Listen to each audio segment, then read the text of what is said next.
Assalamualaikum warahmatullahi wabarakatuh.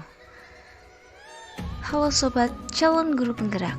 Perkenalkan, saya Rodatul Hikmah dari SD Negeri 1 Krakal, Kota Kebumen, Provinsi Jawa Tengah, calon guru penggerak angkatan 11.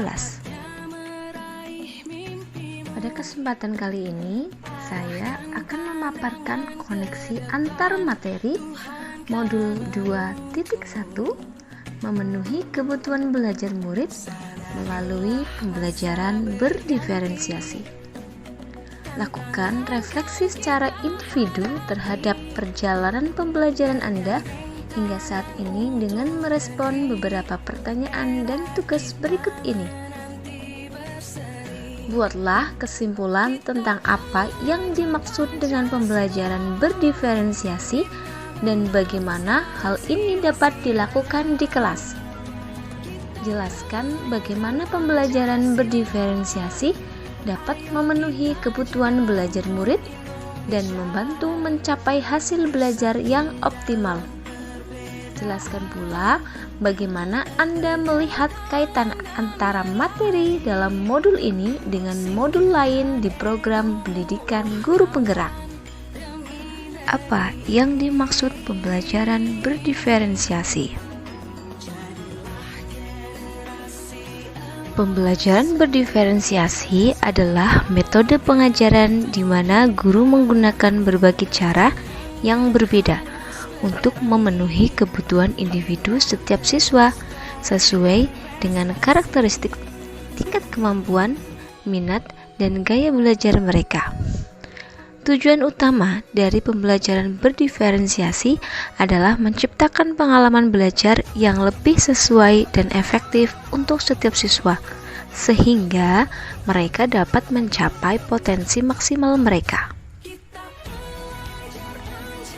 Dengan menerapkan pembelajaran berdiferensiasi, guru bisa mengenali kebutuhan para siswa yang berbeda-beda, kemudian merancang metode ajar yang paling efektif bagi mereka, menyediakan media pembelajaran yang bermacam-macam. Adanya pembelajaran berdiferensiasi juga membantu guru mengatasi kesenjangan belajar serta memberikan dukungan yang tepat kepada setiap siswa.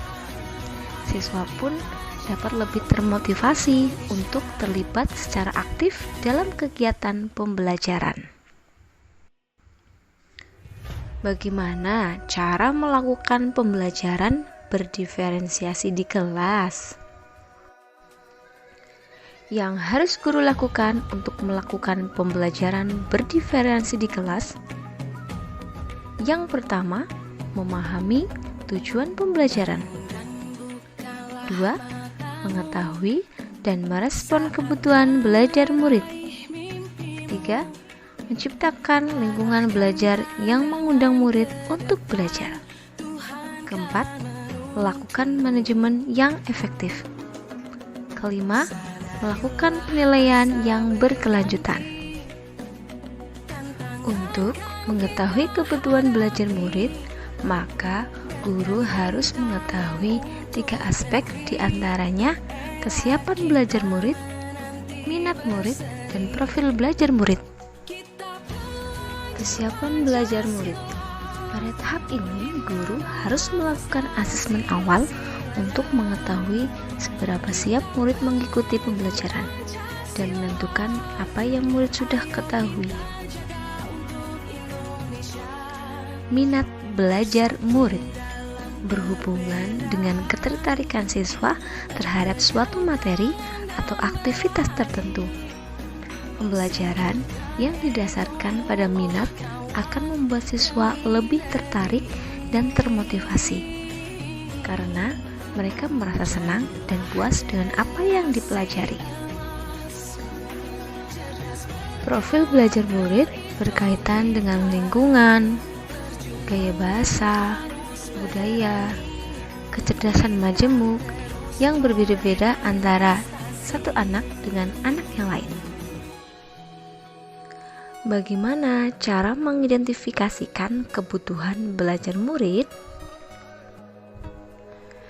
Guru bisa mengidentifikasikan kebutuhan belajar murid dengan cara mengamati perilaku murid-murid, mencari tahu pengetahuan awal yang dimiliki oleh murid terkait dengan topik yang akan dipelajari, melakukan penilaian untuk menentukan pengetahuan, keterampilan, dan sikap mereka saat ini, dan kemudian mencatat kebutuhan yang diungkapkan oleh informasi yang diperoleh dari proses penilaian. Membaca rapor murid dari kelas mereka sebelumnya untuk melihat komentar dari guru-guru sebelumnya atau melihat pencapaian murid sebelumnya. Berbicara dengan guru murid sebelumnya. Menggunakan berbagai penilaian diagnostik untuk memastikan bahwa murid telah berada dalam level yang sesuai. Melakukan survei untuk mengetahui kebutuhan belajar murid, mereview dan melakukan refleksi terhadap praktek pengajaran mereka sendiri untuk mengetahui efektivitas pembelajaran mereka. Dan masih banyak cara lain untuk bisa mengidentifikasikan kebutuhan belajar murid. Apa strategi untuk mendiferensiasikan pembelajaran? Strategi diferensiasi pembelajaran bisa dilakukan dengan 3 cara, yaitu diferensiasi konten, diferensiasi proses, dan diferensiasi produk. Guru bisa memilih salah satu strategi atau kombinasi dari ketiganya. Yang dimaksud diferensiasi konten adalah memilih materi pelajaran berdasarkan minat dan kesiapan belajar siswa, serta menyesuaikan materi dengan gaya belajar mereka, visual, auditori, dan kinestetik. Diferensiasi proses mengacu pada bagaimana siswa memahami dan memaknai materi pelajaran, menggunakan berbagai metode seperti kegiatan berjenjang, pertanyaan pemandu, waktu mengerjakan tugas yang bervariasi, dan menggunakan kelompok belajar yang fleksibel. Sedangkan diferensiasi produk adalah berfokus pada hasil akhir yang diharapkan dari siswa setelah proses pembelajaran, seperti tes, presentasi, atau proyek lain yang mencerminkan pemahaman mereka. Apakah ada kaitannya modul 2.1 dengan modul-modul sebelumnya? Jawabannya adalah tentu saja ada. Yang sudah kita ketahui bahwa modul 1.1 yaitu Filosofi Pendidikan Ki Hajar Dewantara menekankan bahwa pendidikan harus berpihak pada murid. Sama halnya dengan pembelajaran berdiferensiasi juga harus berpihak pada murid. Modul 1.2 yaitu nilai dan peran guru penggerak juga memiliki tujuan akhir yaitu berpihak pada murid, di mana agar dapat melakukan pembelajaran berdiferensiasi, guru juga harus memiliki nilai peran guru penggerak yaitu seperti reflektif, mandiri, kolaboratif, dan juga inovatif. Modul 1.3 yaitu visi guru penggerak, di mana seorang guru harus mempunyai visi untuk menuntun murid merdeka belajar yang berpihak pada murid, sama halnya dengan pembelajaran berdiferensiasi. Modul 1.4 yaitu budaya positif, di mana dalam pembelajaran berdiferensiasi membutuhkan budaya positif seperti yakin kelas yang harus diyakini siswa agar proses pembelajaran berdiferensiasi berjalan dengan baik. Terima kasih. Salam guru penggerak, tergerak, bergerak, menggerakkan.